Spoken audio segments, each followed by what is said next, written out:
last time on the Skar Expedition in Chapter 1, you guys have traveled from your hometowns in Thashum and Greenway to the little outpost of Splintervale down in the north west corner of Skar. You were called there for you kind of, whatever your reason brought you to there. Eventually, you ran into this professor, Lyle Whitmore.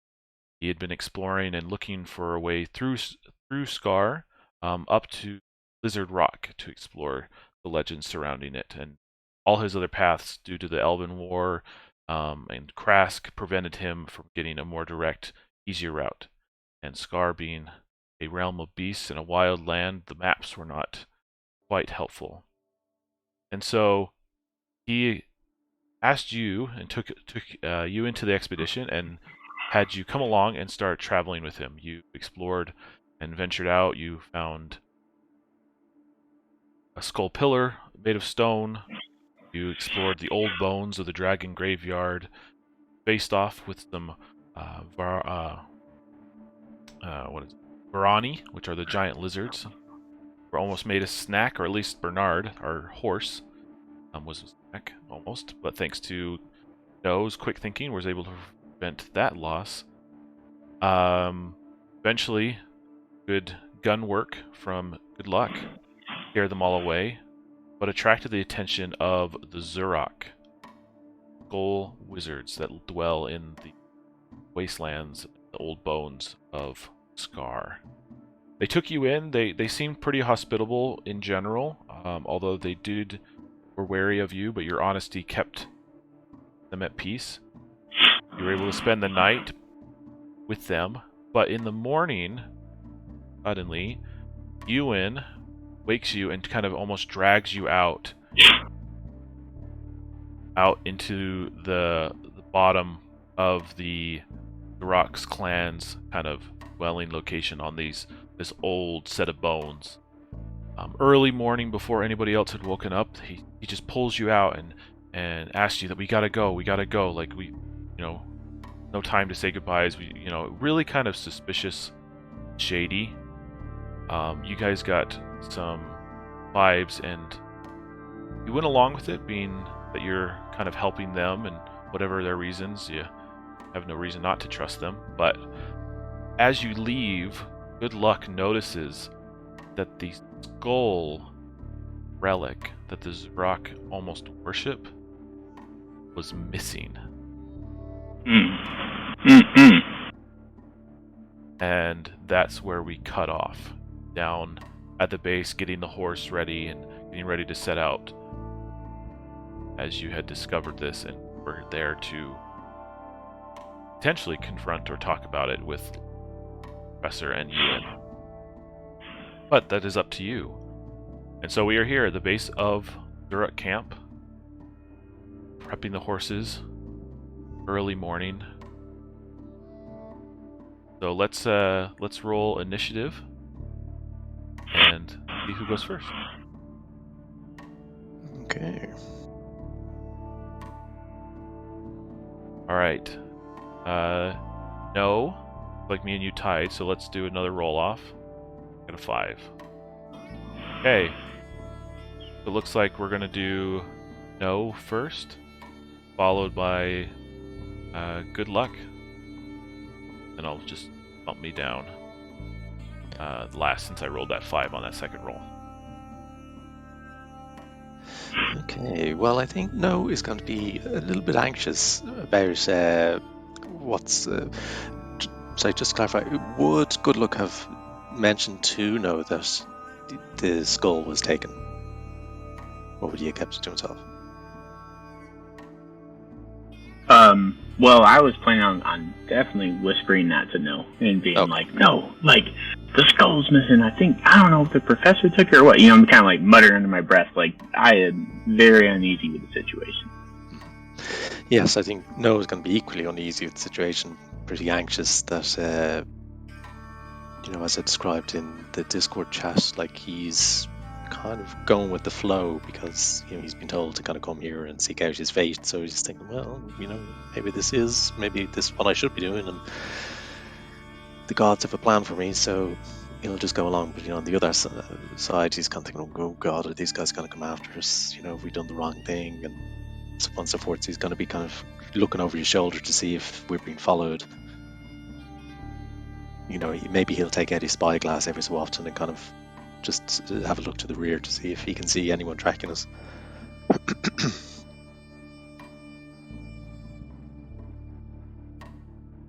As you guys are talking about, you definitely feel that the professor and Ewan are on edge. Like they're jumpy, they're acting just really blocky in their actions. They're hustling, but they're not smooth through their packing. They drop things. They kind of are fumbling over their words a little bit.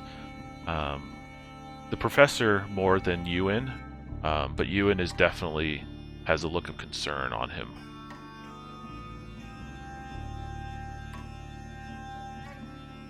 All right, good luck. Something that you would like to do? All right. Yeah, Good Luck doesn't really want to tangle with skull wizards for nothing, and he doesn't really want to make enemies out here. He's already enemies of the elves, and they've got folks around. So I think I'm gonna confront the Professor and Ewan and be like, "Look, I saw that relic was missing, and you guys are acting really shifty, and you already showed that you haven't been completely honest in your purposes, and and kind of just really hushed yelling, being like, what is going on? This is already more than what I signed up for. We're going to see Yogg crystals. What is this? And if you have that skull, I need to know, and we need to be able to make a plan together." And so I'm not necessarily saying you need to get that skull right back to him. I just want to confirm, first of all, do they even have it, and see if I can gain that much. Sure. Give me an easy charisma. Nice. You're already on edge. Okay, +1 for charisma. So 16. So they kind of are half listening to you when you first kind of start, because they're still just on that edge. But when you mention the missing skull in particular, they kind of turn to you and is like, "What? The skull's missing?" And it's a genuine surprise that the skull is missing. Okay, and then I'm just gonna ask him, "Why are you being so shifty? You're obviously on edge, I'm good at reading people. What's going on?"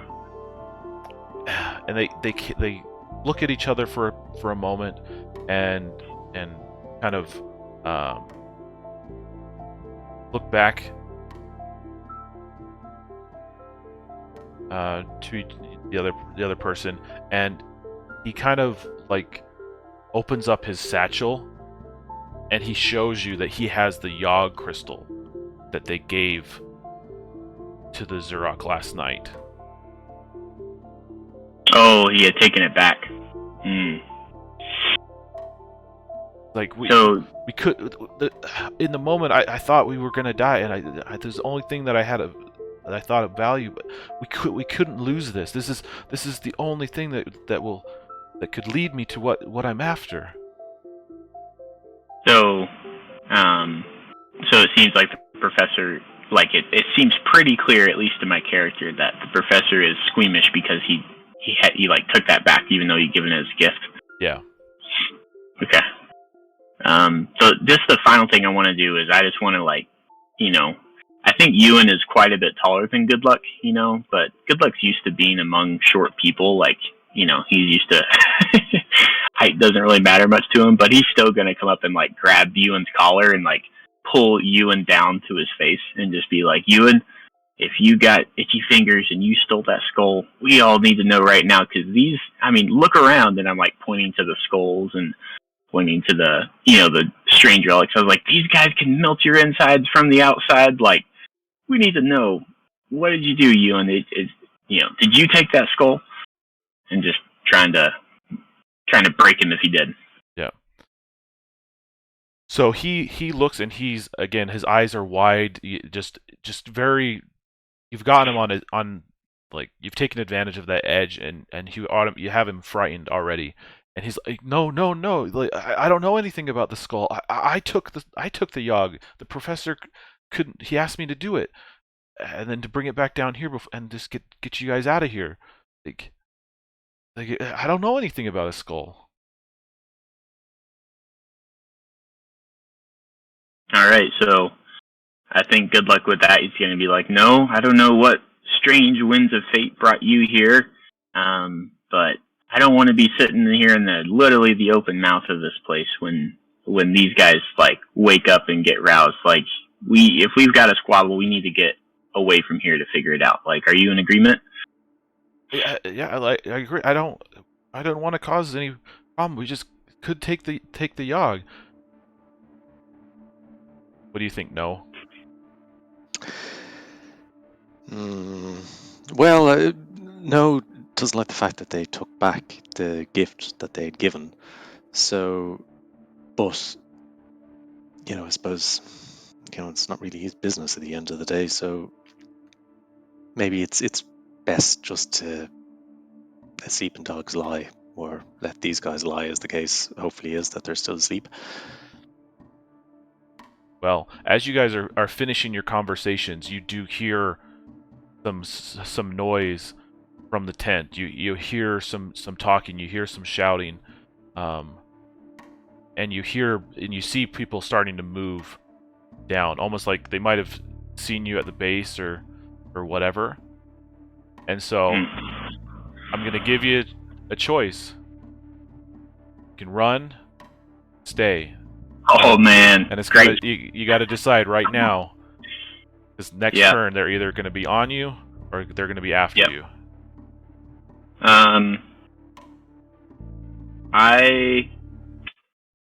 What do you think, No?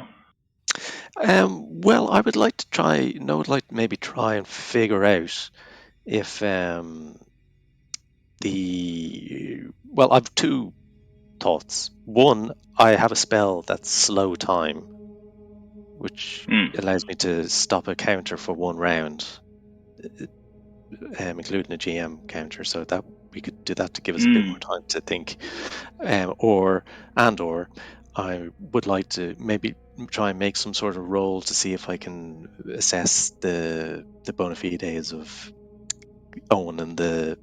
No, it's not Owen. What's the... Ewan. This is Ewan, sorry. Ewan and the professor's bona fides. Like, are they being honest with us? Sure. Yeah. If you make a charisma roll, I guess maybe not a charisma roll, maybe a wisdom or intelligence, whichever one you prefer, into it. Oh, definitely wisdom, because I have a +4 in that. Okay, nice. Okay.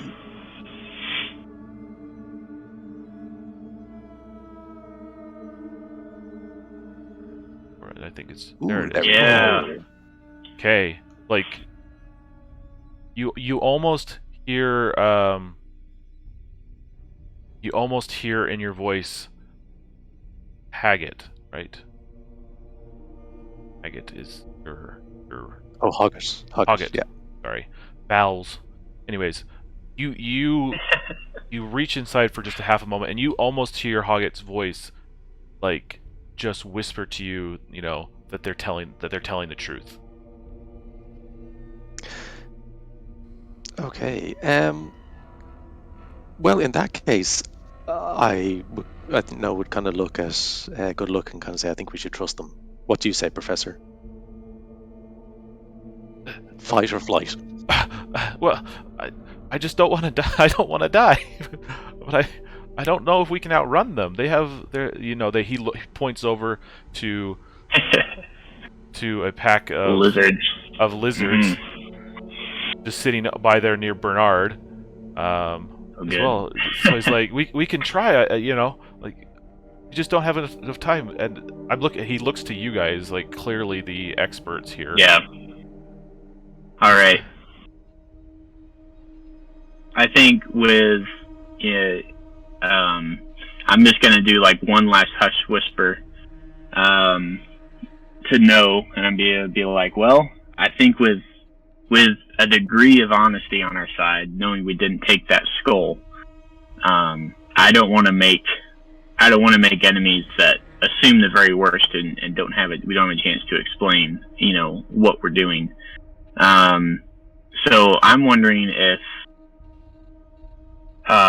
if we could just prepare something as like a peace offering. Like if the professor, I like call the professor and be like, Professor, do you have gold? Do you have artifacts? Like something that would, maybe be an appeasement, in place of the Yogg, and that's.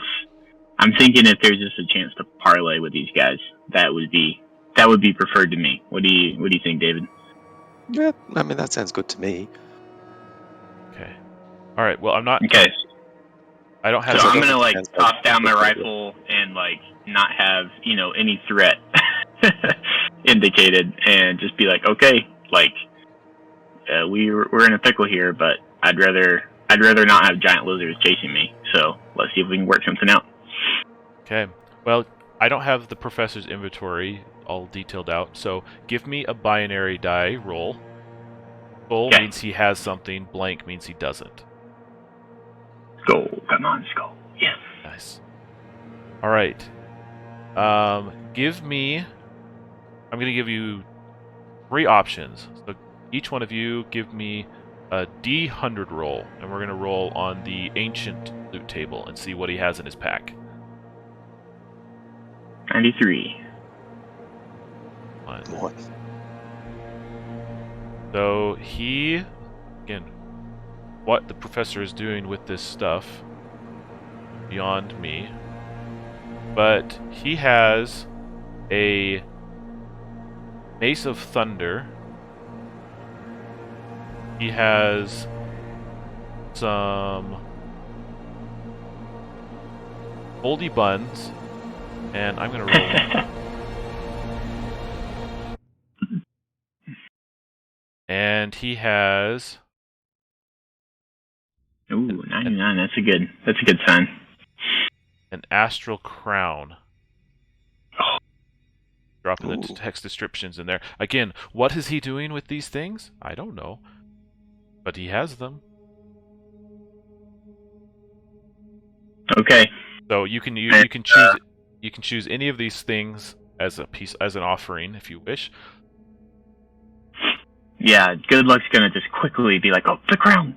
He's like, what the hell am I gonna do with moldy buns? He's like, oh, the crown. Like, he's like, I don't want to be hoisting a weapon when these guys like come down the ramp. So I'm definitely gonna be like, okay, the crown, and everyone, on your knees.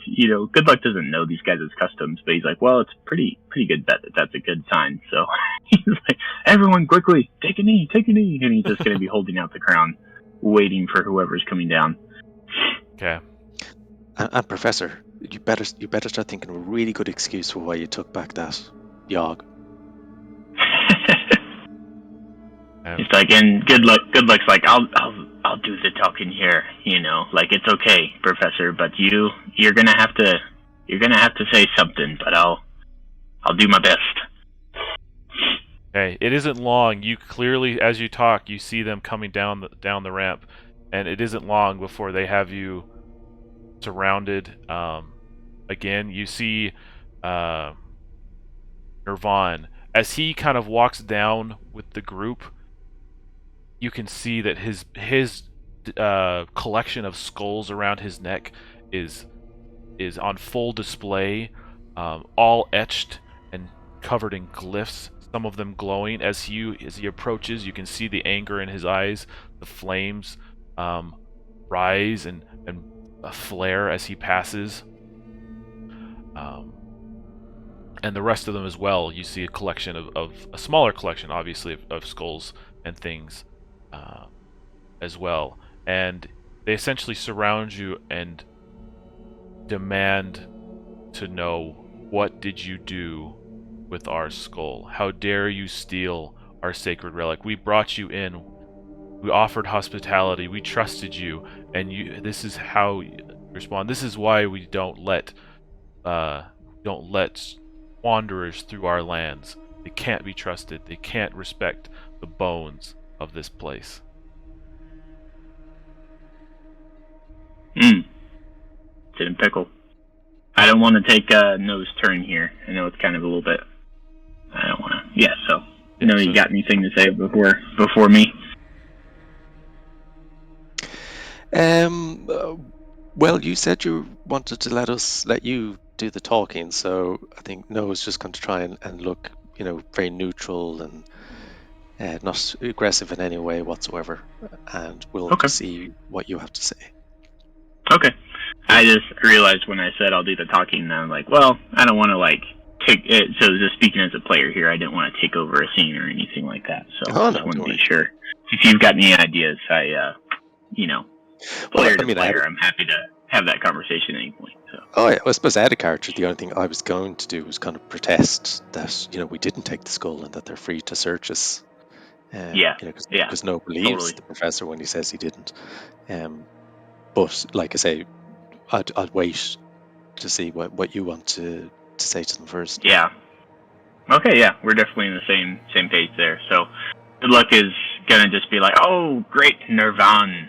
We've seen your castle of bones and your mighty deeds, and we have no desire to tread upon that lightly or to steal with 50 fingers. Like, please understand that you've had a life's quest and a legacy that you desire to leave, and this poor professor has the same. And in a shifty moment of fear before your great power, he offered something that was not truly even his to give, and we have not taken your relic or your skull, but we did take back one gift. In place, we offer another. And so he's just gonna offer like the crown and be like, I know it is not of bone, I know it is not Yag, but this is a great artifact that the professor is offering freely, and I only speak for him because he is afraid, but I know and I trust in your good character and your good souls that you may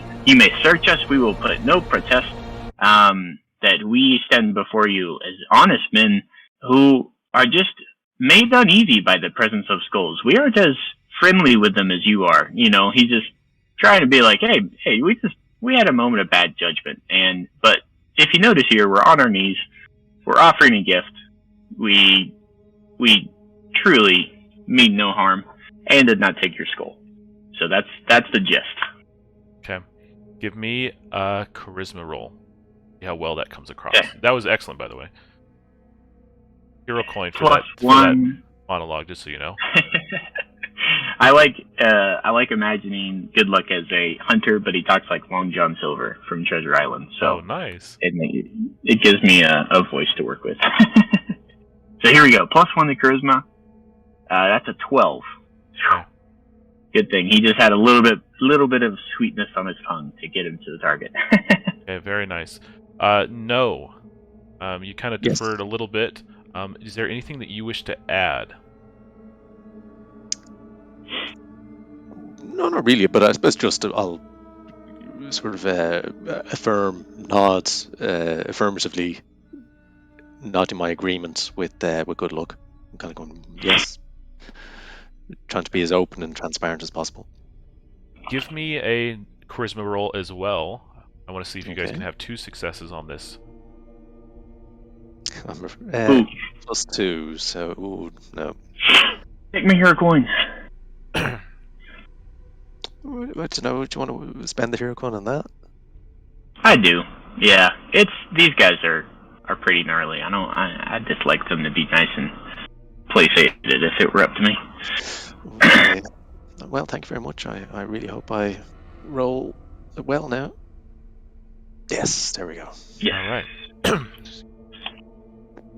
Again, you corroborate his story. You reaffirm that that you didn't take anything. You did take something. You took the dog crystal, but that you don't know anything of the skull. And again, Nirvan seemed to have taken a liking to both of you. So his demeanor softens a tiny bit as he asks the two acolytes behind find the professor and you and to search them. They also have another to kind of search each of you as well, and they're not as rough as they probably could have been. Like, they didn't throw anybody to the ground or anything like that. They just kind of like take the bags and start searching for the thing. They pull out the crystal as, you know, as signs of, yes, you guys did take that back.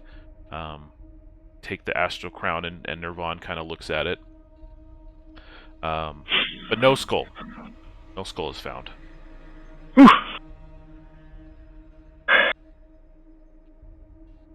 So then Nirvan kind of like, he doesn't say much about the crown. He kind of hands it off to another acolyte. And he looks back to you and he's like, then what happened to the skull?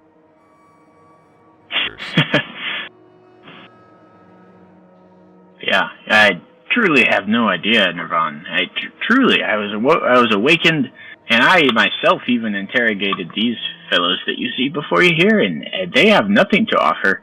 And even myself, just tragically, I'm sad and weary of heart knowing you've lost something so precious.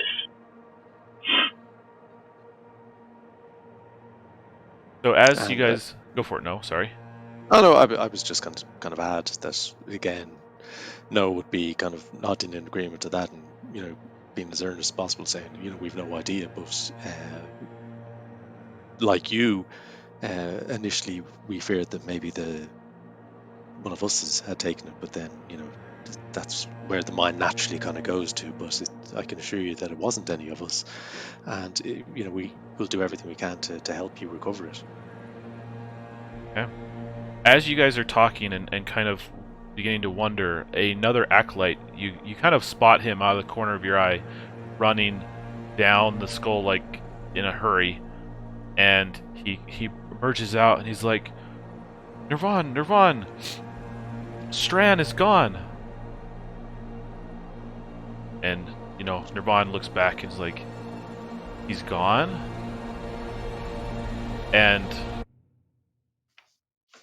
you come to find out, like, he explains that Strand was one of the acolytes, except he was one of the newer acolytes. They'd found him in the desert, similar to you guys, just in a worse state. He'd been parched, dehydrated, lost, who knows how long, and that they had taken him in and almost rehabilitated him a little bit, introduced him to their ways a little bit. He gained their trust a tiny bit, not enough to fully incorporate him into the clan, but they were on their way to kind of adopting him almost as a member of their group. But he says that Strand always seemed a little odd. He always seemed fascinated with their relics and things, and now he's gone missing. Oh, that sounds like a clue. And do we know? I'll ask them. Where did he originally hail from? We don't know. We could never get a straight answer. All he ever said was from far, far away. And when was the last time anyone saw him? Last night. He was there with us when hosting you. Mm-hmm. And do you know, are any of your lizard mounts missing? Could he have taken one of those? That's a good question. Give me a binary die. That's a good question. Skull yes, blank no. Okay.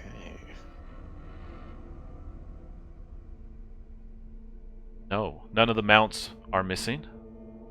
Well, that means he's traveling on foot then, so if we can figure out what direction he went, we might be able to catch him. Right.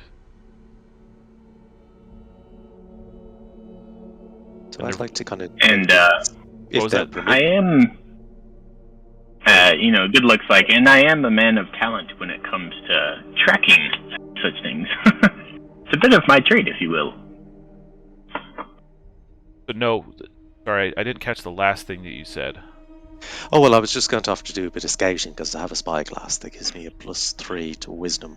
But Okay. it sounds like good luck might be the better person for tracking. Well, how about each of you give me a scouting or tracking roll? Okay. Number of successes will give you more detail. All right. Oh no. +2 for me, so it's a 14 for me. Okay. Too dark for that spyglass, no. Maybe no, it's so nervous that he kind of puts the spyglass the wrong way around. Kind of goes, nope, can't see anything. No, you've got to take the cap off of the end there. It's gonna it's gonna work better for you. Okay. Well, you're not quite sure. Good luck as you look on the ground and follow your regular tracking routine. You identify some traces of footprints going off in a direction deeper into Skar. They're faint, but you think it doesn't appear that anybody else had gone that way or that it was a regular path. So you feel like you see some footprints heading off into the distance towards some of the large, massive, godly buttes of Skar. So I think good luck would just ask does the professor have a timeline that he is really concerned about getting to Lizard Rock? Like, can the professor afford a slight delay? He looks. I guess I don't really have a choice, do I? Well, I mean, we do. Like, we could try to be like, so sorry guys. Like, we would love to help, but we're being paid and employed, and we need to get going to Lizard Rock. Or we could, offer that,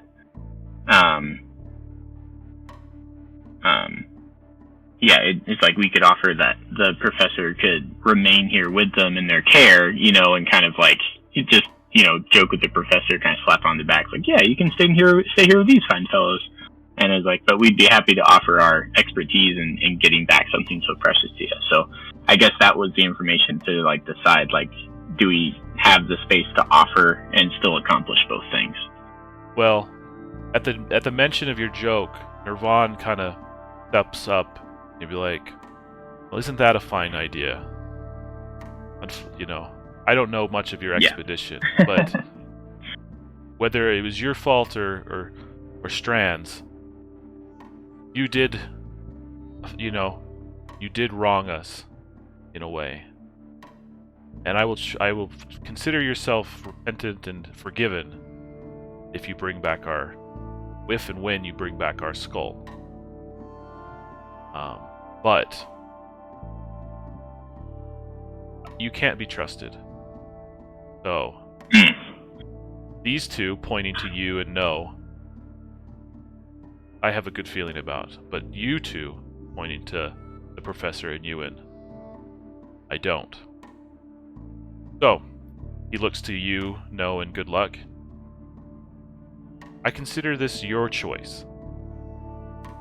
To seek after my skull and to bring it back. But as insurance, one of those two, Professor and Ewan, must stay.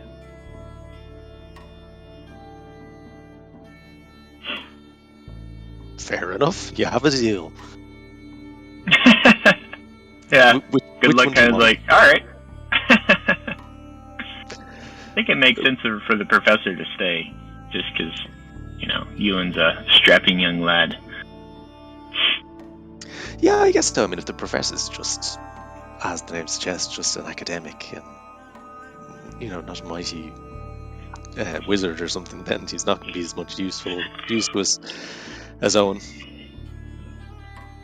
And the professor kind of, but if your trek leads you all the way to Lizard Rock, then you'd have to come back and we would go again. like you can't leave me on my own expedition. Well, what do you think, Owen? He looks at it. He's like, "This is outrageous. I can't leave the professor here with these." And he kind of like cuts himself off before he puts his foot in his mouth. Good call. Good call, Ewan.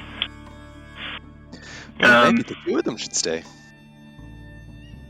But then you're right. Professor is much older. We're more at risk of the travels. Ewan's younger. Yes, which do you wish? Which do you wish to have as a companion as you travel? Well, I suppose the professor's potentially more useful in terms of lore and knowledge of the area itself. So, I mean, he'd be useful to have for that reason. Whereas, okay, Owen is younger and fitter, and might be more useful in a fight. But I'm tempted really to say I think I'd soon have the professor. And I'm a little bit of me more as a player rather than as a role playing.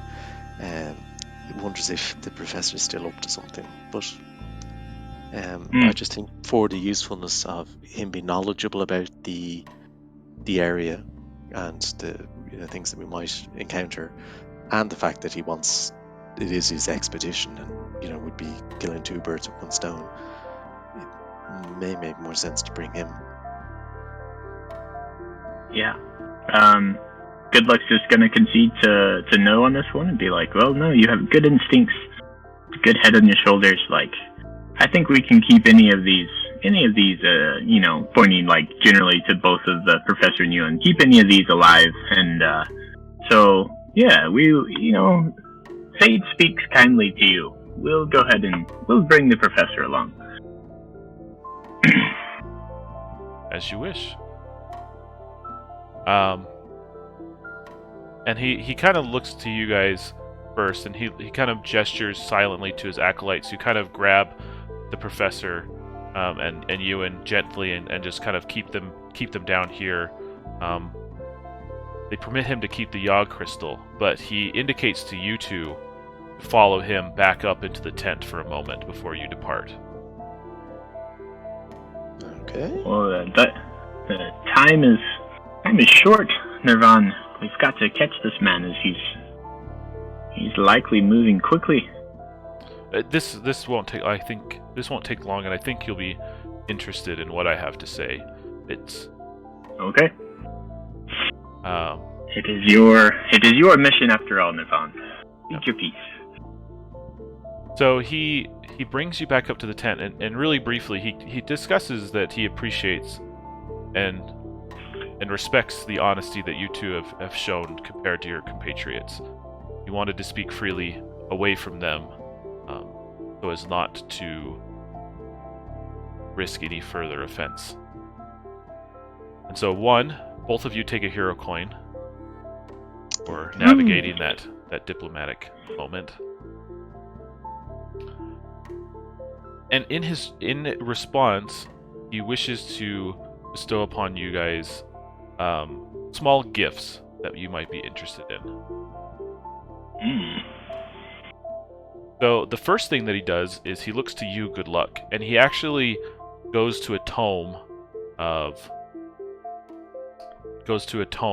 and tears out a page and offers it to you from this book. And he offers you, it is one of the most basic and therefore not at risk of being forgotten or lost if they lose the missing page. They can recreate it. But they hand you the basic underlying foundation to skull magic, and he actually demonstrates it with the he has like a goat that they were gonna like eat or whatever that still has flesh on it, and he like has one of the acolytes cut off the head, bring it to him, and he waves his hand, and all of a sudden like all of the flesh just falls off to the bare bone, and you see magical like sparks etch across the skull itself as it kind of finalizes and smokes. And so he offers and tells you that this page will teach you how to perform basic skull magic, which allows you to hex skulls and as you collect more skulls from more creatures, you can hex them to make them easy. Like, I gave you a basic outline of the skull. Yeah, I'm seeing that here. Yep. So we can have conversations about exactly how you want to hex it and how you learn more and more about it. But you have the basic foundation to performing skull magic with that basic spell. Nice. That's fun. Okay. That's cool. And for you, no. He turns around and he opens up a small chest kind of filled with some things. And he tells you that these are things that they have found in their travels and just their exploration of the bones in the surrounding area. And he pulls out a Ba stick. Oh, okay. And it's very similar to the one you have. Okay.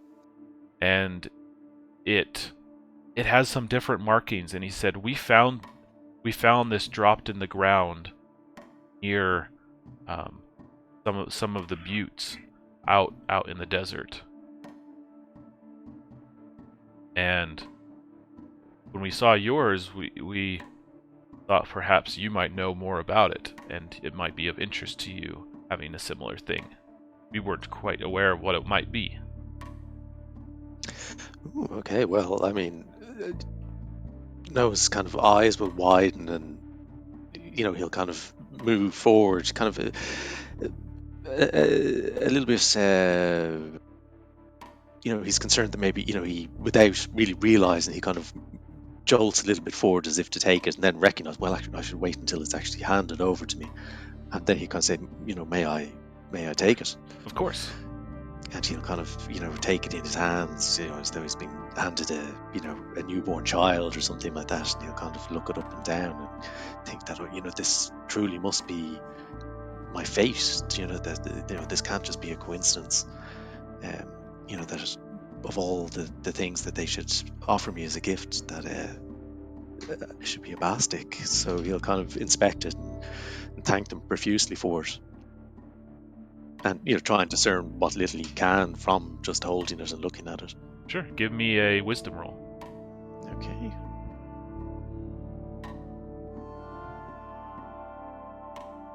Hey. Okay. So that would be 20. Yep. So you infer again. You almost hear Hoggett talking in your ear that it is a Ba stick imbued with magic of Ba. Charmed and enchanted to perform 2 spells. Okay. Is that in addition to... Because the one I have is 3. So this one only has 2. Okay. So yours, if you use yours, will offer you the 3 spells that you have. And this stick, if you use it, offers these 2 spells. Okay. And are they defined, or do I choose them? They're defined. I've dropped in the Ba stick. Okay, cool. Excellent. Well, thank you very much. Again, now go. Take what you have and learn more. Keep this place sacred. But travel fast and uncover what you can.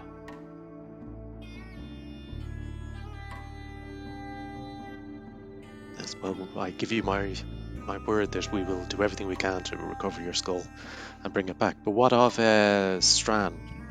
Do you wish us to bring him back too, or should we leave him be? And I leave that to your discretion. Very well. Discover the truth and determine what to do.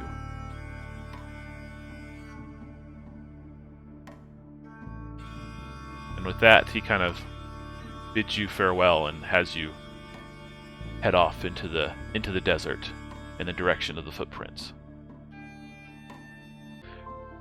Okay. Well, getting back into it again. You travel along through Skar.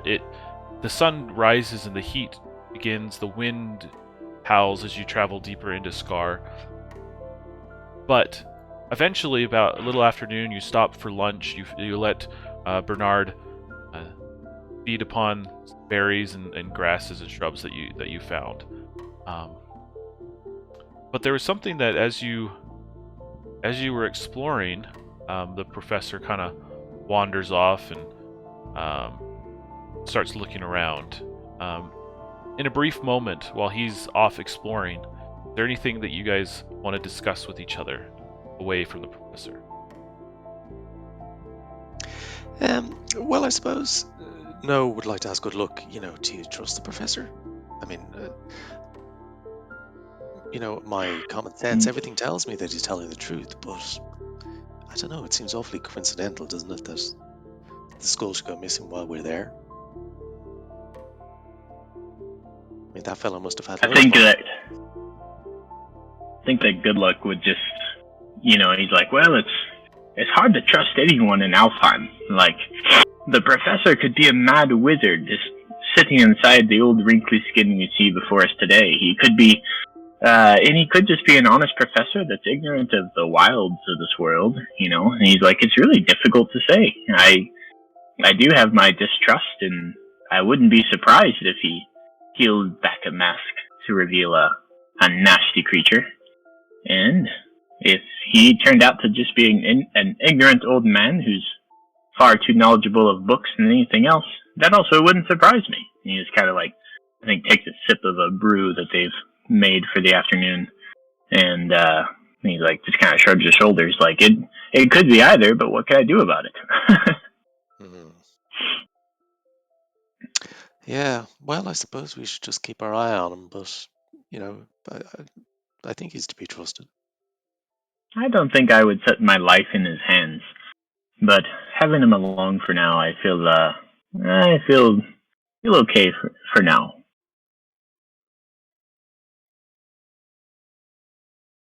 As you finish your guys' conversation, all of a sudden you hear the professor shouting, like, Hey! Come over here, look! Better not be more lizards. And we haven't time. You guys, I'm assuming, go and investigate, right?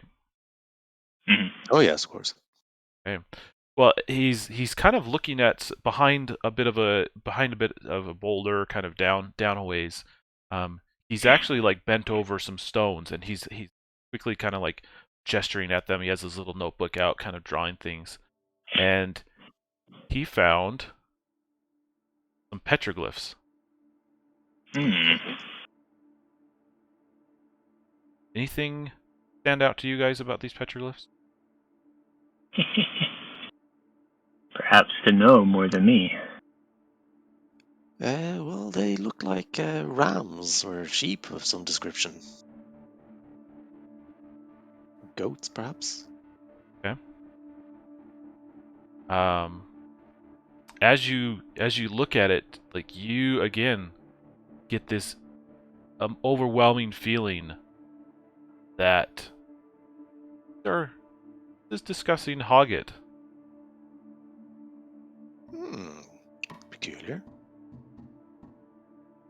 Yeah, so Noah's going to get maybe he's going to get pins and needles, or well, not pins and needles, kind of the butterflies in his tummy. He's kind of thinking, really, I'm definitely on the right track. First the bastic, and now this.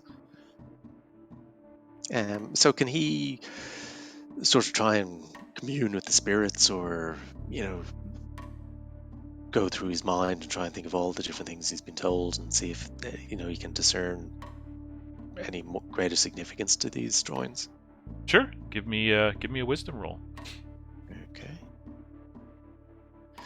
Okay, so that would be 14. So you don't get like a large vision as similar to what you had in the old bones, that dragon skull, but you do interpret them to be discussing Hoggett and the creed of Ba a little bit, and you see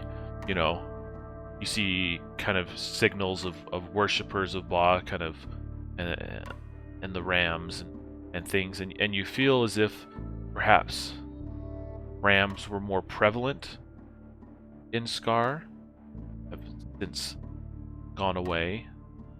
Okay. You also kind of get that feeling too that Hoggett himself almost seemed to have gone somewhere. Kind of a story of the rams and Hoggett leaving something.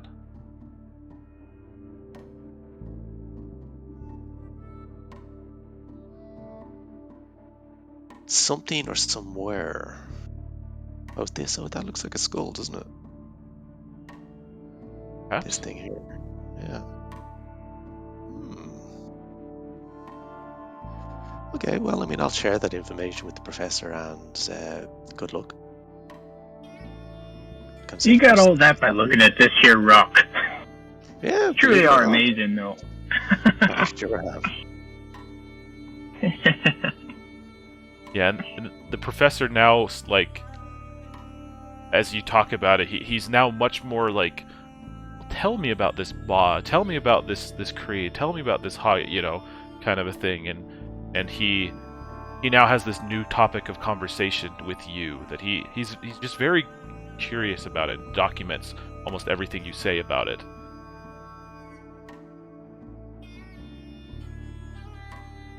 Well, I mean, I'll share what I know, but I suppose I'll hasten to warn him that, you know, what I've learned is secondhand, really, word of mouth. It's not that I've read any books or studied anything. Not like you, Professor, but I'll tell you what I know. Yeah.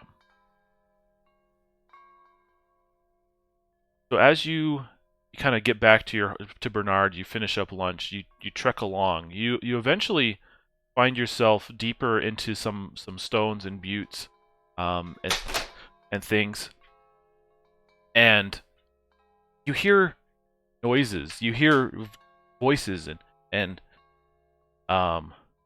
you start seeing a few more structures, not stone structures, but more like wooden structures and things. Each one of you gives me a wisdom roll for tracking again, to get a heads up on what's about to come around the bend. Ooh. Okay, 14. Okay, so no, with your kind of assistance, you actually see a group of people kind of trekking through some of these stones, and you give a warning that some group of people are coming this way. You're not quite sure exactly who they are yet, but they seem to be moving in formation. They'll give you guys each a quick moment before they show up to prepare. So they're going to prepare after this round. Okay.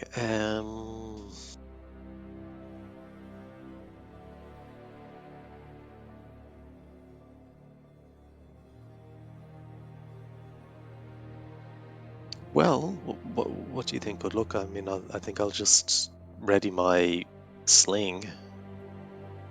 Yeah, and I think I'm going to take a little bit more of that, the spider silk, and prepare my spring launcher, to just have like a net gun, basically, to where if something like rushed toward us, we could at least get one target. So I'm gonna kind of spend my time like spooling that up and rigging up the little Goblin Gadget spring-loaded spring launcher. Let's see if I can pull it off. Yes, very nice. A dirty 20. Very nice. Yes, of course. And are you guys kind of out in the open, or do you wish to stay hidden? Yeah, I was thinking more hidden. Would you agree with that? Oh yeah, for sure. Yeah. So we're just gonna like call the professor over and the horse and try to calm them all down, and I'm gonna have my spring launcher loaded up with like a net round, and kind of back into the shadows a little bit. Okay. As you do, you guys back up and finish up your work. Sorry. Excuse me.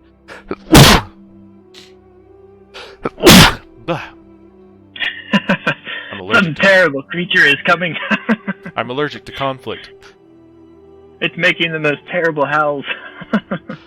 Anyways, the as you kind of back out, you see around the bend this group of marching individuals, and the first thing that you see is this elf riding a large wolf, and surrounding her is smaller wolves, kind of just trotting along, and you see she's leading the kind of the line of soldiers. See beside her, you see someone who's another elf who's more dressed in an arcane fashion.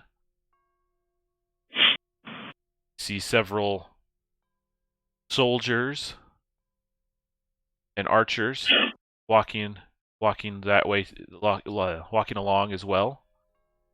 But most peculiar of all is the person in the middle, bound in ropes. Someone who is as diminutive as you are, No. Robed in a strange fashion, walking barefoot and everything, bound by those ropes. Man, do we recognize? I mean, would we know Strand if we saw him? And No. if so, is it him? No, but the thing is the robes that this smaller figure is wearing is completely different than what you saw with the Zurrak. Okay. It's very different style, very different approach.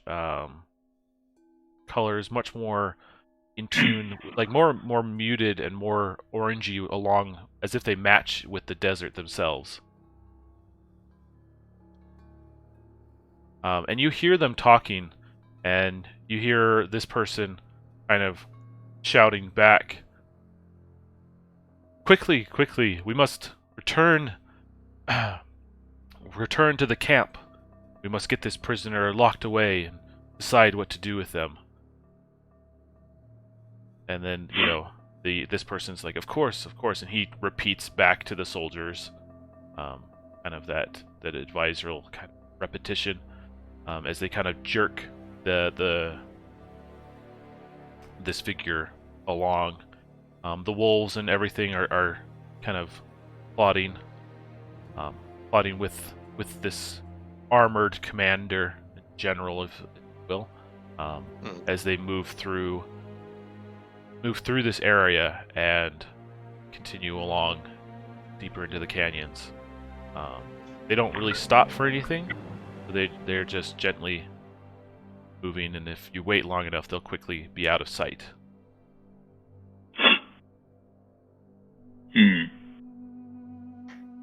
Yeah. Well, does that mean anything to you, Good Luck or Professor? Do you recognize who that person in the robes was, or who they, what order they belong to?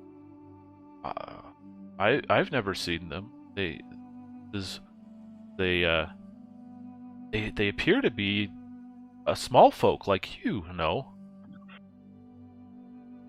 But I thought all the small folk were down in the Greenway and down further south.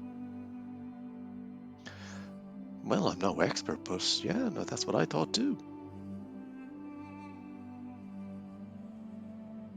And how many of these elves did we see? So you saw, I'm going to say what you see here. You see about a group of four, a pair of soldiers and a pair of archers. You see the more arcane advisor walking along. You see the commander here. And you probably see the large dire wolf and probably a pack of about 4 wolves. Okay. Well, I mean, it's way too large a force for us to consider taking on. But,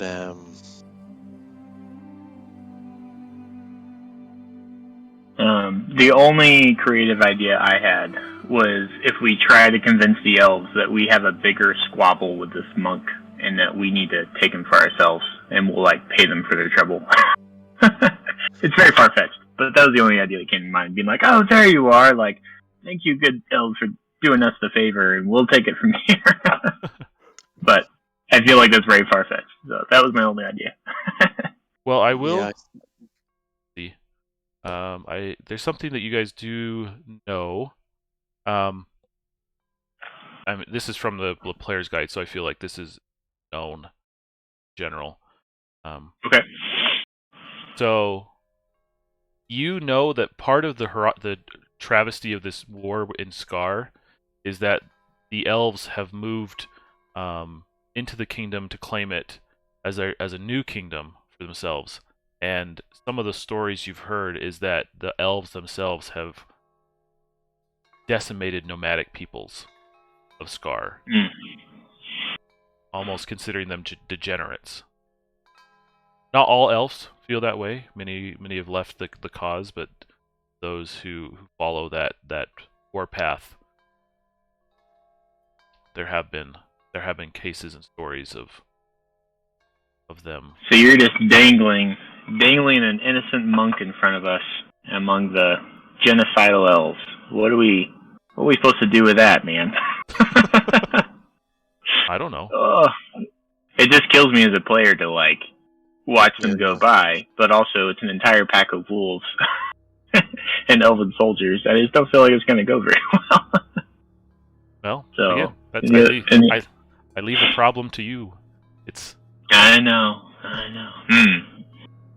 Okay, anything really creative that could be done with a spell that you have? No, to kind of like whisk that one little monk away, out from under their noses. I don't think so. I mean, I have Astral Self. That would only really work on me. No, the only thought I have is to, maybe follow these elves. See maybe if they set up camp and if we might get an opportunity to free this fellow then.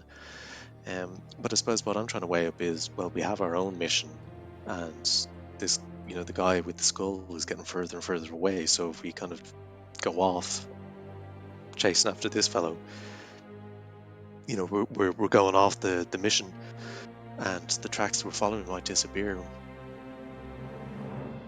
That's true, and I think good luck would just be like seeing the elves and just knowing their vile nature and what they have planned for his goblin friends, and he's just gonna be like, I know the devils when I see them, but it's not the time to tangle with devils. And as sad as it is, we can rejoin the conflict another time with more men and more arms. We may see justice yet. But he just grits his teeth as he kind of sees him taking this poor folk away. Yeah, no, I agree with you. I think it's a hard decision to make. But I think from Noah's point of view, he definitely feels that he's being put on the right track in trying to track down this skull, especially having seen the drawings, which appeared to depict the skull. So he'll kind of regard this as being something that he's not able to do anything about, especially given the numbers involved and their the fact that we're not warriors.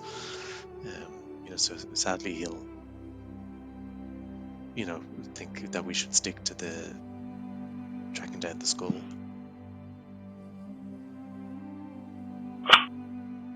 Yeah. Okay. Well, I need a final plan. What do you wish to do?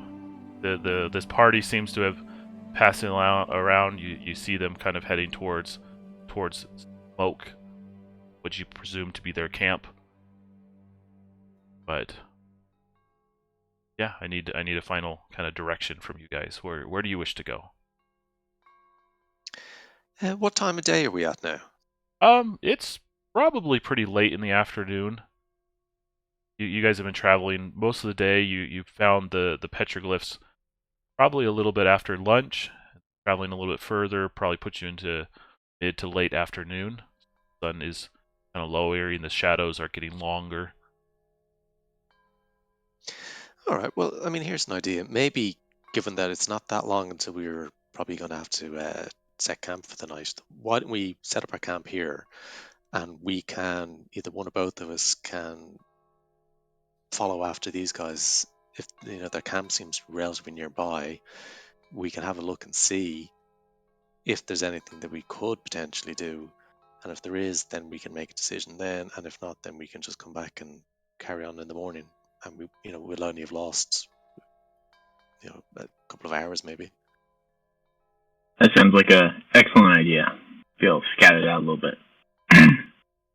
Okay. Sounds great. This group of people wander off. You are able to kind of set up camp nearby, probably in a bit of an alcove of stones. Probably in a good position where you can keep the horse, have a fire, keep the professor, if you wish, without kind of drawing too much attention. And between your knowledge, good luck, you probably can set that up pretty easily. And so, moving forward, do you wish to wait until it's deep into the night before following, or do you wish to follow them with a little bit of light left in the day? Yeah, I think we should follow it when there's still a bit of light. Enough to give us some cover, but we're not going to try to get them when they're completely asleep. And yeah, we don't want to get too close, but at the same time, we don't want to make it more difficult for us to track them than it has to be, really. Okay. Well, as you do, eventually you leave, and do you bring the professor and the horse? No, I think we should leave them behind Okay. at the camp and go on foot. What do you think? Yeah, sounds great. Okay. Cool. So you travel along. It's not hard to find the camp, but they've set themselves up into this kind of gully between these two walls of stone. Set up a few tents and lodgings. They've set up a bit of a wall with some watchtowers. You see the camp themselves. It's not like bristling. It's not a garrison by any means. It's more of just a general camp, patrol camp. And you can hear most everything they're saying as you kind of lie on the ground and cover. You hear this one here referred to as General Estra, a patrolling general of the Elven army. You hear her kind of mention to others, like, be on your guard. Our duties here are to travel this land, eradicating those who do not submit their claim to this land to the Elven Kingdom. And you kind of see her very, very friendly with these wolves. You see this person referred to as Loramir, the advisor, a bit of a sorcerer, advising the general and all the things, and various other elves kind of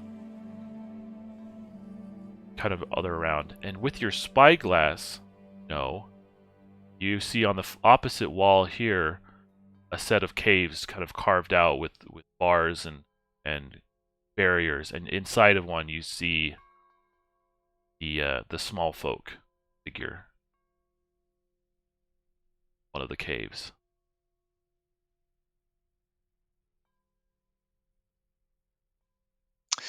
Okay.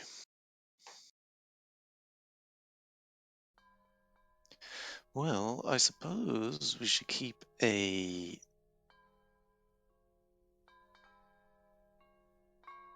And this is right as the sun is setting, so it's about to get dark.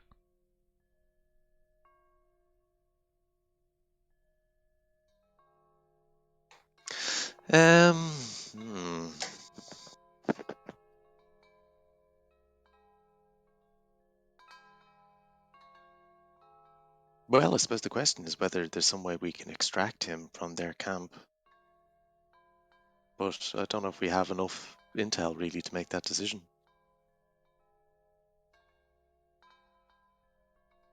I think that just trying to use, my character skills rather than player skills here, I would just like to make a wisdom roll to see if my trapper instincts can kind of guide us in some possible options.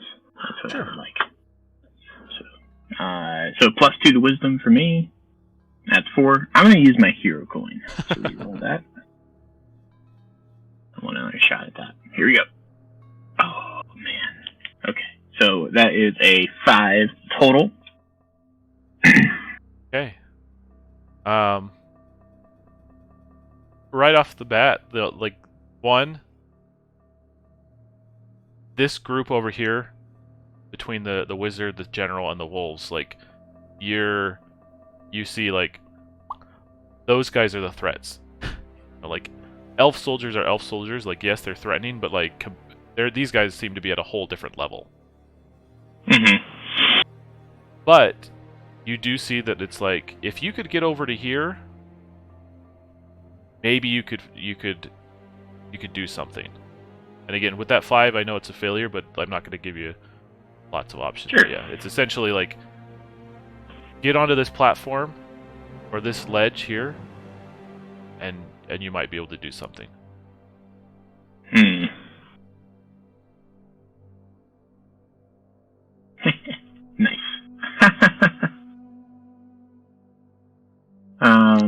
Good.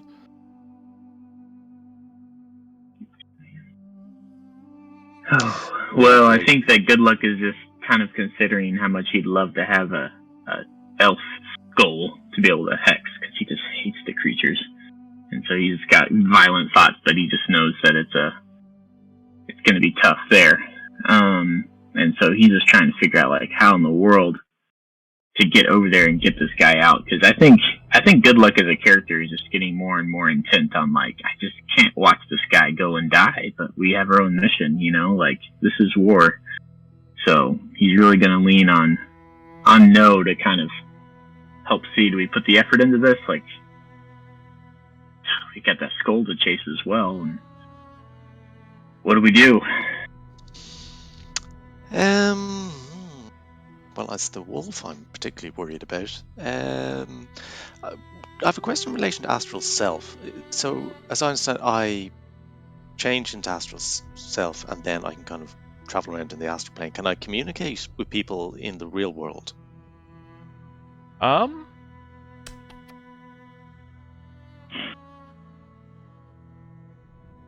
The spell itself just says it's separate from your physical body. As long as the physical body is safe, you can function in astral form, except acquiring loot or being healed. So having that listed out as the exceptions, I feel all other activities would be allowed.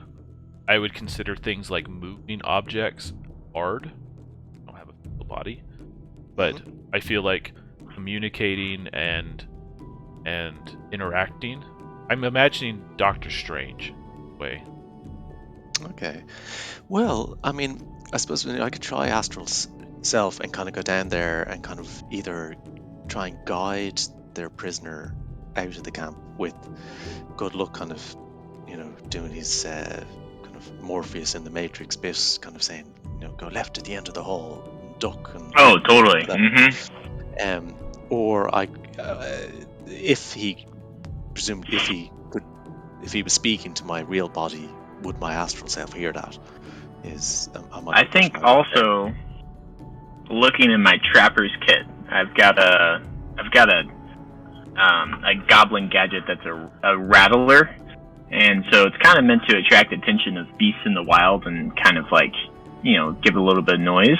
So it's kind of like a little bit of a noisemaker, and I'm thinking I could just throw like a noisemaker down here on like this far edge and kind of draw attention away and give an opportunity for the monk to escape with your astral form, if you will.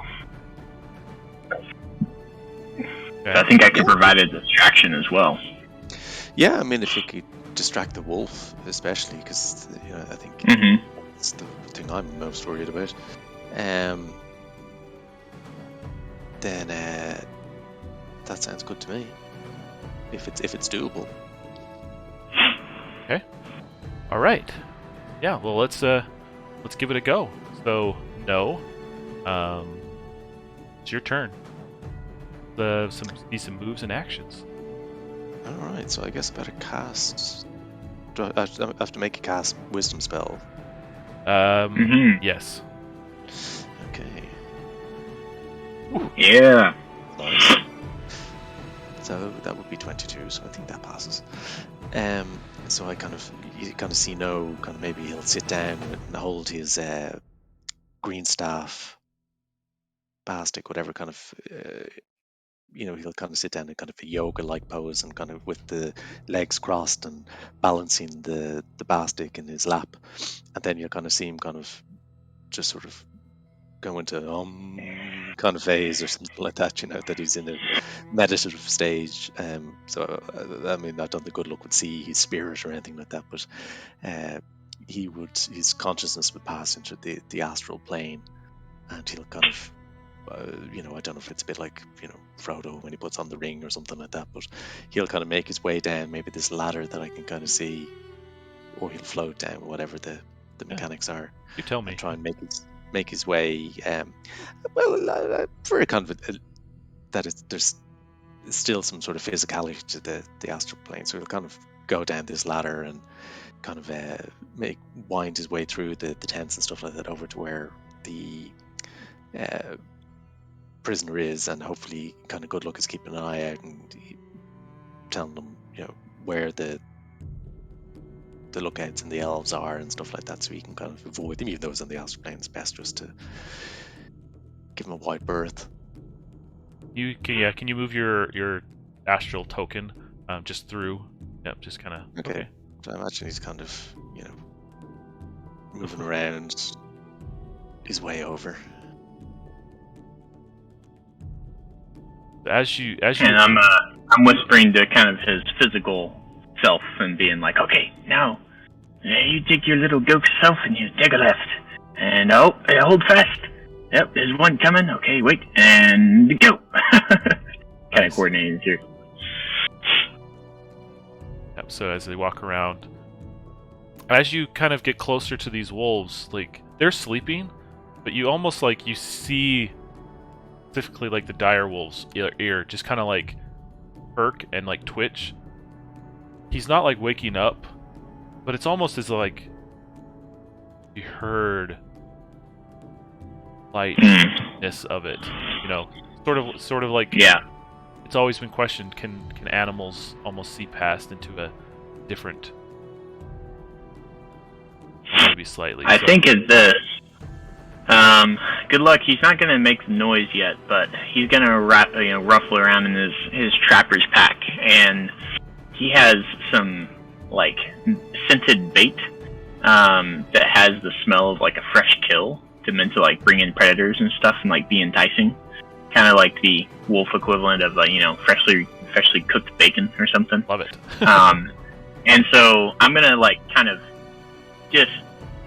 Being careful to not really like spread that over myself or anything. I'm just gonna like kind of get almost like a fish hook in there and kind of fish a little bit of it out and quickly cap the jar before the scent can kind of waft through the air. And then I'm going to use my my trap launcher to just kind of have a little bit of give it a little bit of heft and mass with a little bit of goo, and just kind of plop that down where it would be within scent, within range, but kind of back in this other corner here, and hopefully get the wolves' attention from, the equivalent here of throwing a steak in front of a guard dog, is kind of what we're going for. So putting it just out of reach where they got to go look for it. Okay, yeah, give me that dex aim. Okay. Oh, come on, dice. There we go, 14. Very nice. So, okay. Yep, lands in place. It hits the mark and it begins to kind of build marker. Okay. And so again, just making sure. So that was the treats, not necessarily the full rattler, right? Correct. Yep. Not making noise, just like it's like strongly scented bait to try to pull in predators, kind of like represent a fresh kill or something. Okay. Coming back to me, we have a timer of 4.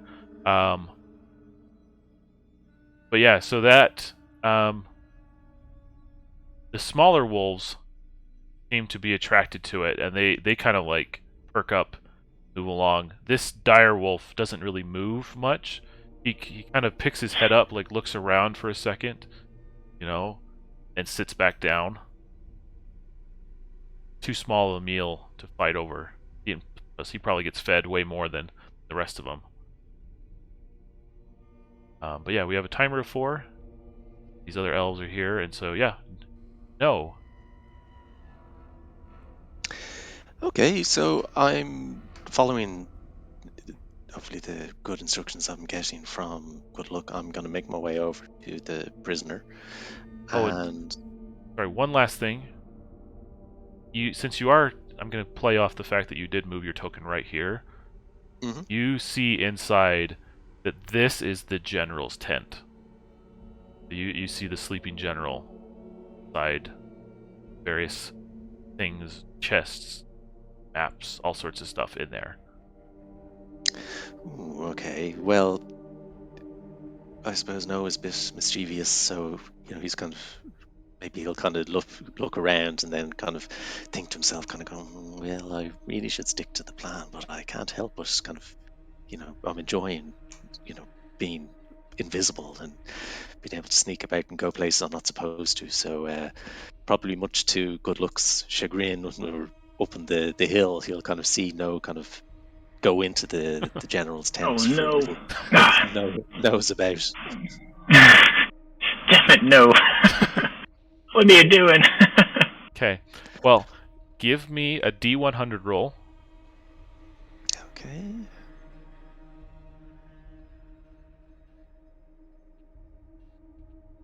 Or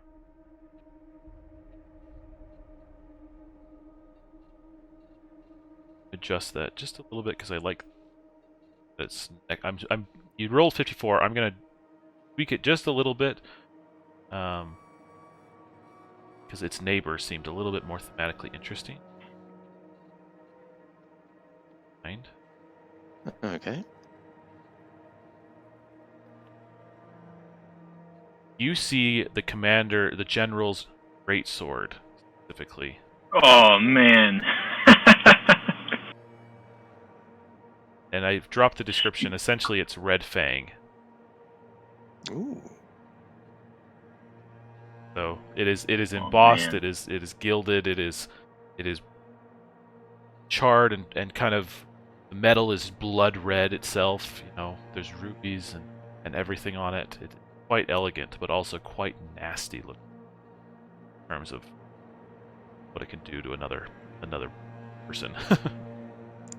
Yeah, I can think of lots of characters who'd be mighty keen on getting their hands on that, but No is not one of them, and I don't think it's really good look style either. So you'll probably go, "Ooh, that looks nasty," and just kind of carry on looking about, and kind of the I think significance. if Good Luck were aware of its presence, he would just be so angry, knowing that like the terrible atrocities that sword has done to good people. So he wouldn't necessarily want to wield it as much as just be like, oh, like things just got real serious. Like Red Fang is here. This isn't just any general. Okay. Yeah, no, I think No probably see it and kind of go, boring, and keep kind of looking around, hoping to find something that interests him. Yeah. So yeah, the only other things you might see are maps of Skar with X's on them, kind of like as if like, hey, we've crossed this out, like we took care of them here, and you can see that the X's are just generally getting deeper and deeper into Skar as the general broadens her patrol.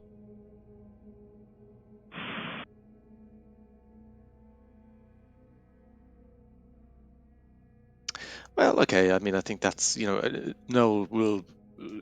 His curiosity's age, he doesn't want to spend any extended time in there. He just couldn't resist. So once he's done a cursory kind of look, he'll leave and kind of get back on mission. All right, yeah. Move your token where you want to move to. So where is the prisoner? It's right token's him? right up here. Oh, okay. Well, I'm hoping as kind of a little person that he can kind of maybe find a way that doesn't require going up these stairs here. Can he clamber on top of the tent and Sure. Give me an climb up easy there? give me an easy dex. Okay. deal with. Oh well. You do have a hero coin. Yeah, I'll spend that then. Thanks for the reminder. Oh well. Okay. So your astral form kind of moves through, and as you're kind of distracted and everything, like at one point your foot like goes through the physical tent, Okay. and everything. You almost like slipped out back down into it, but you pull yourself back up, and you're able to get to it. But the rustling, the small gentle rustling, kind of like perks this wolf back up. Reduce that timer by 1. But you are able to eventually get back up here. Okay. And you see the prisoner behind some wooden posts and things that have kind of been jammed and set into the stone itself. All right. So I'll kind of get up close to the prisoner. And has he any guards on him? Not at the moment. I suppose I'll have to kind of, without saying anything to him just yet, I'll kind of inspect him and see, is he able to get free? Because I'm not going to be able to cut him loose or anything like that. It might take some effort, and you assume that he hasn't done so since he almost suicide trying to escape alone. Okay, so once I've assessed that it is at least possible that he could get out of his binding somehow, I'll kind of say to him, do not be alarmed. My name is No Pun. I too am of one of the small folk. Um, I'm speaking to you now from the astral plane. Myself and my friend, good luck, wish to help you escape. Okay. So he perks up and kind of listens and hears, kind of looking around. Before I get to his response, good luck. What are you doing? Nervously smoking my pipe to try and calm down. Okay. So he just I'm being careful to not just like spew tobacco smell everywhere, but just little wafts, little draws on the pipe to and just be like, okay, no, like we're running out of time, and I'm gonna be preparing a noise maker, and so this is my intelligence roll to like prepare that. Nice. So it's 17. So I'm just like creating something that's just right for the job, and I'm keeping myself calm by keeping my fingers busy to prepare this noisemaker. Okay. Can you give, as well as you draw in from your pipe, can you give me a easy stealth check to prevent the light of the pipe drawing attention? Yeah, absolutely. Easy stealth. Okay. I don't know what stat that would be. Probably just. I'll let you choose between Dex or Intelligence. Okay. They're both +2 for me, so there we go. That's a 10. Ooh, just made it. Whew. Very nice. It's worth it. Yep, you're able to cover it so that the elf eyes aren't caught by a brief flash of light where it shouldn't be. This is wilding tobacco. It's worth any risk. Hey, all right. For me, the timer is going to move down. Elf, again, is going to wander back. Troll. No, you're there in front. He looks, the small folk looks to you and is like, I hear you. I hear you. What do I need to do? Well, firstly, you must break free of your bindings. Do you think you can do that? I can try. Well, put everything you've got into it, and then we'll be able to. My friend up above is going to direct us through a safe route. Okay. You see the small folk kind of twist and twist and twist, and luckily the small little wrists doesn't take too long, where he's able to slip out of his bindings, and he comes over to the bars. And he's looking like he's looking right at you, but you can tell that he doesn't see you. Okay. Like he's looking through you.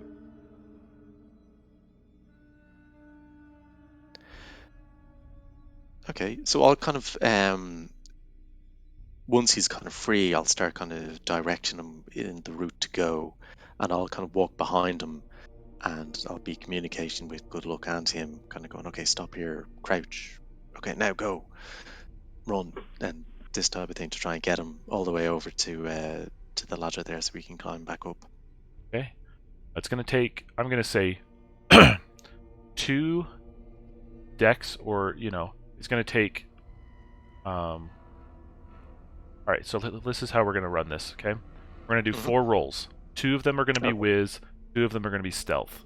Okay? And good luck. Along the way, you can do anything that you want to try to help those. So we're just going to go, no, you're going to have 2 rolls on your turn, and then good luck, you're going to have a roll, and then I'm going to reduce the timer. Okay. So, if, just for clarity's sake, if either yours and the... I'm trying to explain this really well. There's essentially 3 rolls per round. If we ever get 2 failures out of the 3, I'm going to automatically reduce the timer. Okay. Okay. So the first one, give me a wisdom roll for your directions. Okay. Oh, so who's that from? That's for you. Okay, so that's 15. Okay. And now give me a dex check +2 for him to guide where you wish. Okay. Ooh, great. Oh yeah. Very nice. Very good start. Okay, put the 2 of you somewhere halfway between you guys, anywhere where you want. Okay, perfect. Okay. So you kind of you crouch down, you suddenly move through, you wait for a cloud to pass in front of the moon, and duck through the shadows between huts and across the road. Good luck. How do you wish to help? Seeing that they've already made this progress, I want to redirect any attention. So I'm going to get that noisemaker ready, and I'm going to fire that noisemaker back to the cell where they came from. And so I'm going to launch it across this canyon and just have it to where it's like, oh, something's going on with the prisoner. And as they're moving closer toward me, having anything else move closer toward the cell. Okay. Give me a dex check to launch that. Oh, it's a big one. This is a big roll. Oh, yeah. 15. Hey.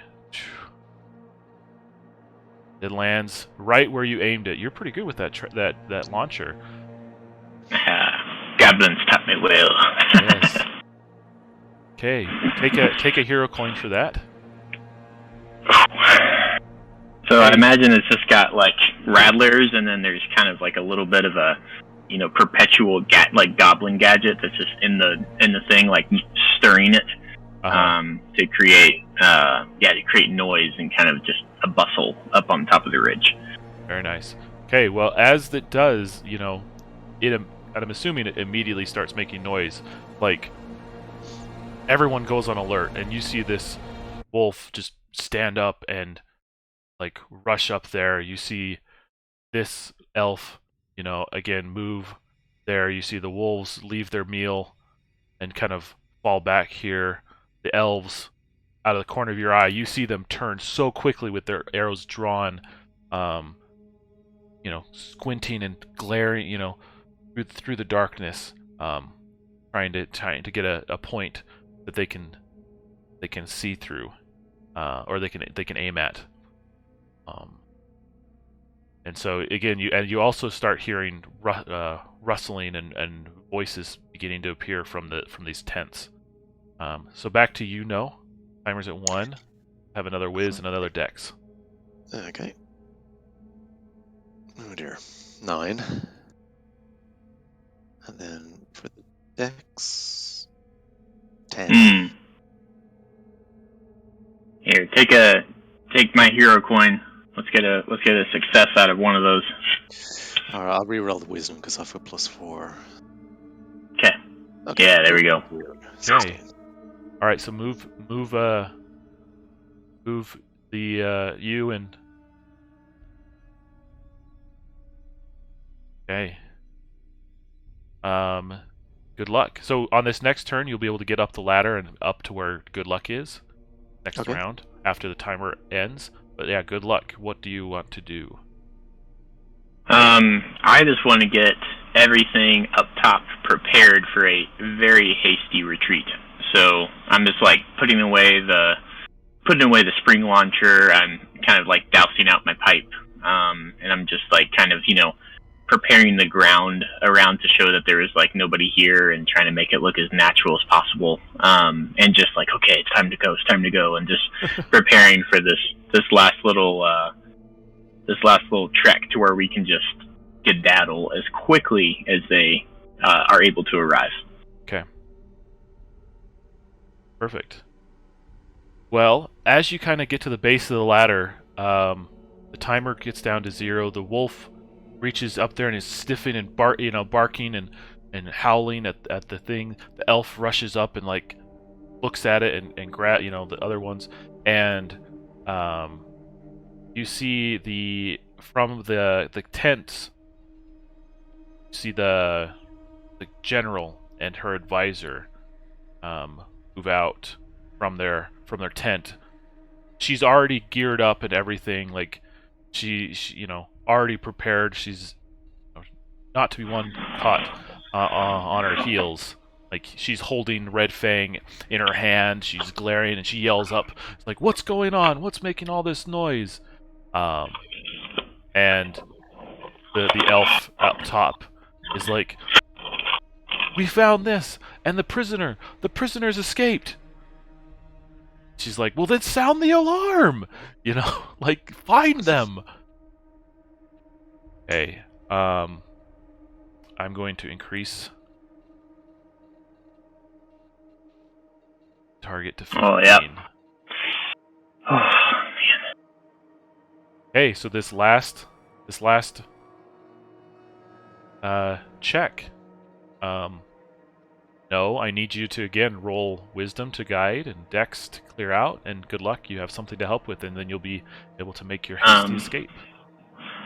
If I can go first, I'm just gonna poke my head over the ridge and like kind of, hey, just kind of call out, and hopefully make it easier to kind of guide, at least, of like, clearly this is the destination, so maybe No doesn't have to do quite as much work of guidance, and so either making his wisdom easy or just like, make it a little bit better. But I'd like to get this like, hey, get up here. Okay, I will let you choose. You can either make the dex check for this small folk easy, or you can make the whiz check for No easy. Ooh, I'll go with the dex check, so I'll reach out my hand to kind of like help guide him up, so he doesn't quite need, all of his abilities. He's got to make a little bit farther up, and I can lead him the rest of the way. All right, sounds good. So that dex check will be easy. Okay. No. See it. Okay. Big roll here. Oh. Well, that's my wisdom. So close. Oh, yeah, no, that's not good enough. That's only 12. And the dex. Oh no. Yeah. I'm all out of hero coins. I don't know if you got any, but No, I don't. I'm afraid I spent it. all right. Okay.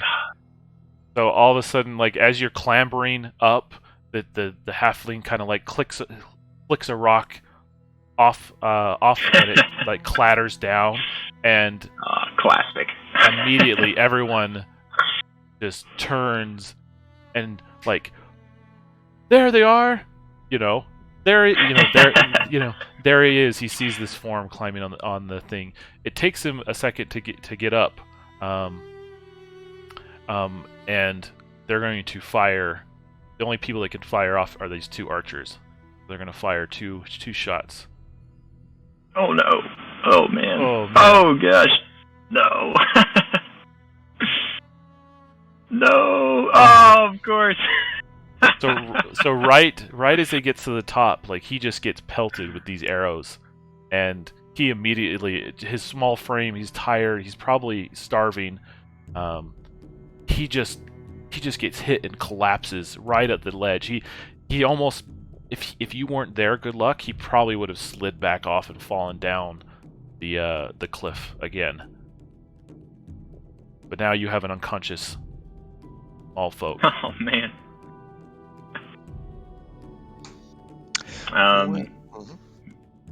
Yeah, I'm just gonna pick up his body and start moving to get out of there as quickly as possible, and be like, "No, if you've got any more tricks in that staff of yours, then this poor man could use them." And I'm just gonna try to be scooting because I know he just can't stay put. So I'm gonna take his body and start moving.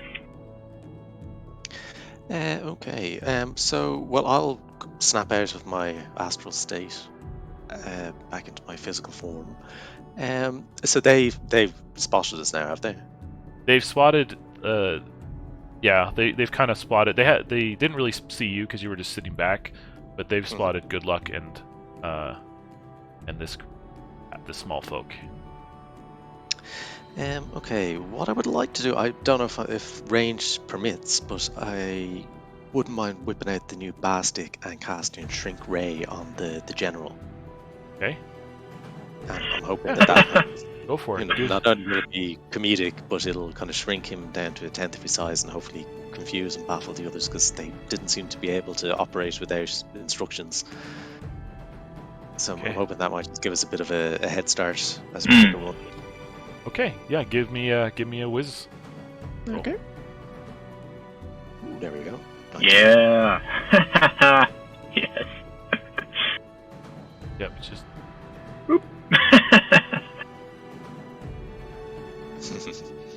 He now stands like a chipmunk. Yep, you pull out the boss stick and blow through it, and all of a sudden the general just like whoop down this tiny thing. You can almost hear like these little high pitched like squeaks as the advisor like all of a sudden looks and like, where'd the general go? And they come over and you can see him like stepping gingerly as he realizes where she is. Okay.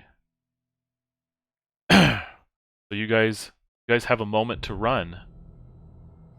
Get you back the professor. You found unconscious friend. But as you kind of reappear with the professor with him unconscious and everything, he's like, "What happened? What happened?" He's going to we're gonna cut it there. Okay. Yeah.